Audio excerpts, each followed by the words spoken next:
There's no such thing as being at the top of the mountain. There's a new mountain to climb every time, no matter where you're at.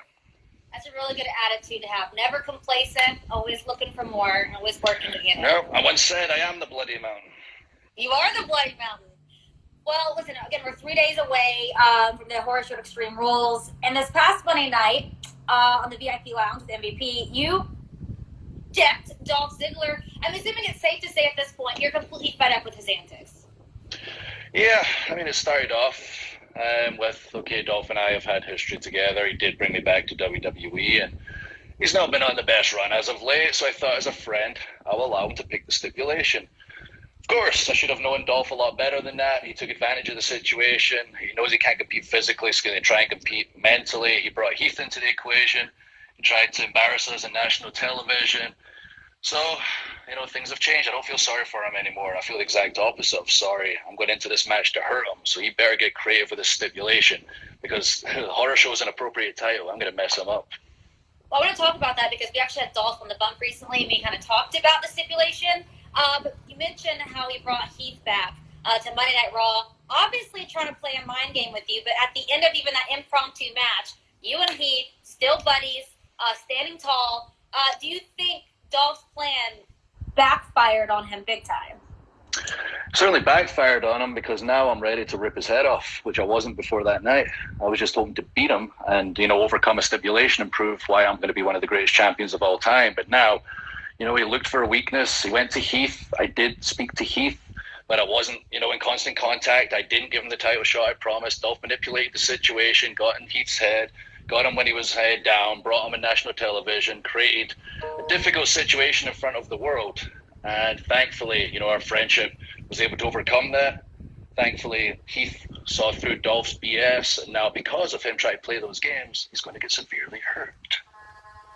So when Dolph first came back to Monday Night Raw and immediately called you out, what was your initial thought when he said that you basically owe him for your success here in WWE? Did it make you want to laugh? Did you agree with him? What was the first thought in your head when he said that? Okay, buddy. Yeah, I'm sure. Yeah. You beat Brock Lesnar in 5 minutes, and then the Big Show back to back. It's like struggling with Otis and everyone else over there on SmackDown. Without big D-Mac watching your back, things haven't been smooth sailing. But I know what he's trying to do. Like, you know, I can't take anything away from Dolph. He's been here for 15 years for a reason. He's learned to navigate the difficult waters of WWE, and he's always thinking, you know, he knows me very well, and he's trying to make me snap. He's trying to bring out that psychopath side. He coined the nickname the Psychopath, not just for what I'm capable of in the ring and my rage, but, you know, also because of my drive outside the ring to be the best. But he knows when I get to that point where I'm so infuriated I can make mistakes. But I like to believe these days that I've channeled that rage in a positive direction, you know, inside the ring and outside the ring, and it's going to be channeled completely in Dolph's direction. And the Horror Show at Extreme Rules, I'm really going to miss saying that every single time. So I was saying earlier that we did have Dolph on the bump a couple weeks ago, or last week. Time just doesn't make sense these days.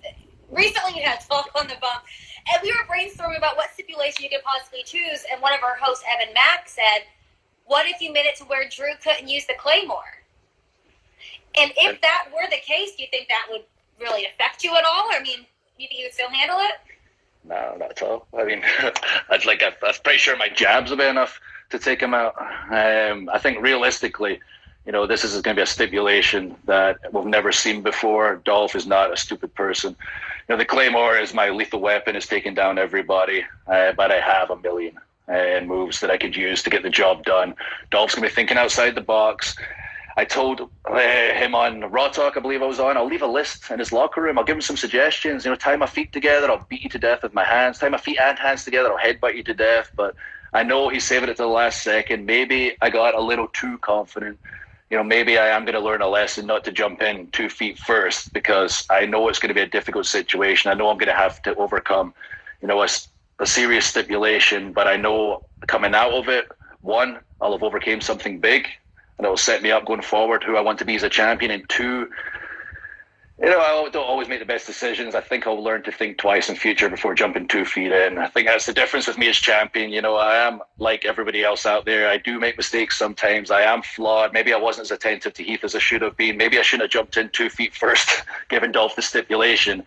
But I live and I learn like everybody in this earth. I'm not Superman. I'm not bulletproof. I do make mistakes, but I learn from my mistakes. So this Sunday is not going to be a mistake. I am going to overcome, and I'm going to keep going forward. I'm going to be a champion for the next 10 years. Well, like you said, everyone has made mistakes, but what's important is about learning from them. And, we all know you have a storied past with WWE, from being released and coming back, but there's no doubt in anyone's mind that you have proven why you deserve to be in the position that you are today. And there's a lot of up-and-coming superstars who are watching you, who look up to you, but are learning, in the process of learning and making mistakes. What advice, words of wisdom would you give to these younger superstars so that they can, just like you, really make an impact here? Just make sure you give it everything you've got. If you've got some negatives in your life, you'll get them out. Make sure you're giving your all, not just in the ring.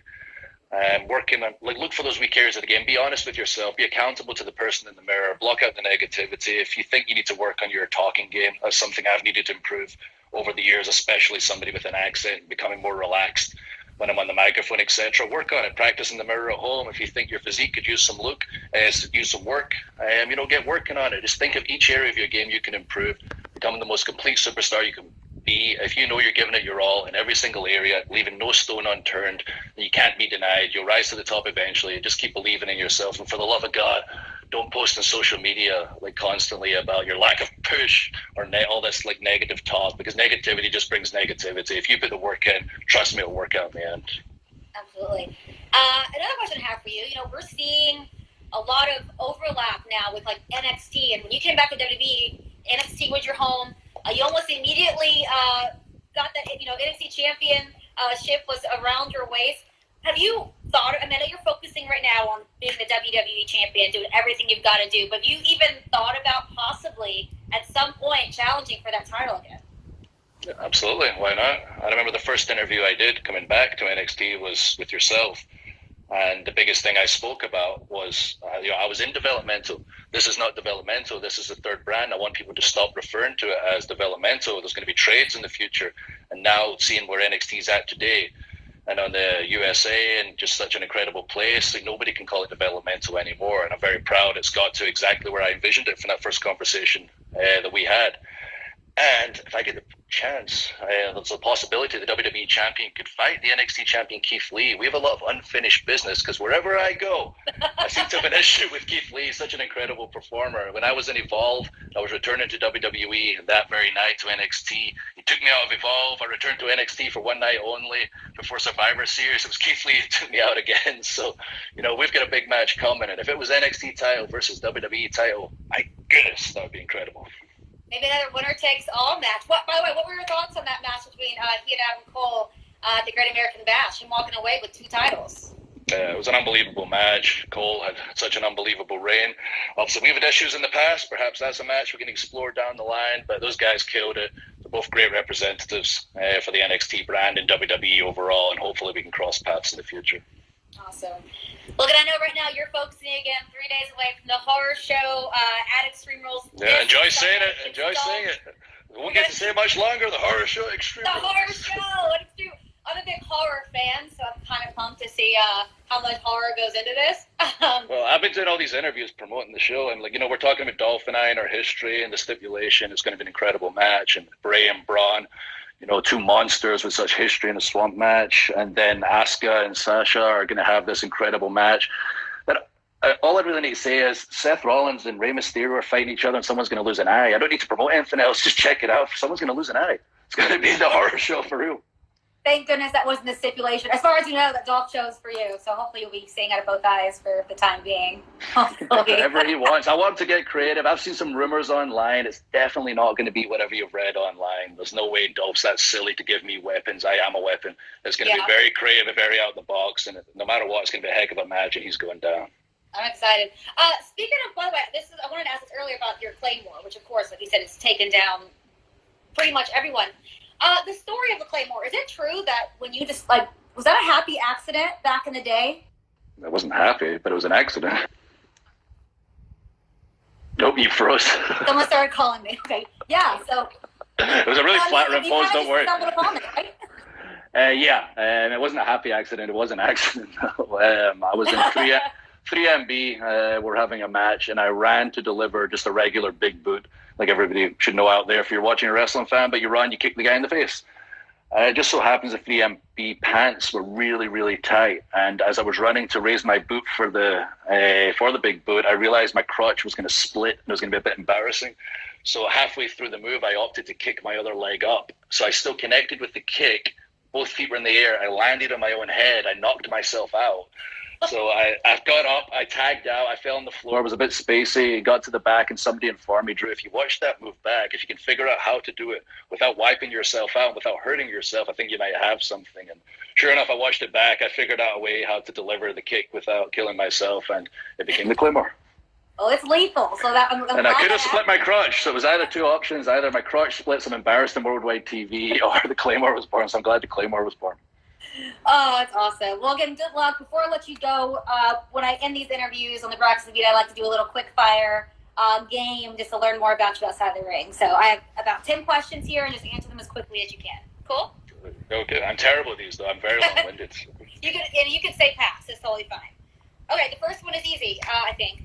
What's in your refrigerator right now? Lots of food.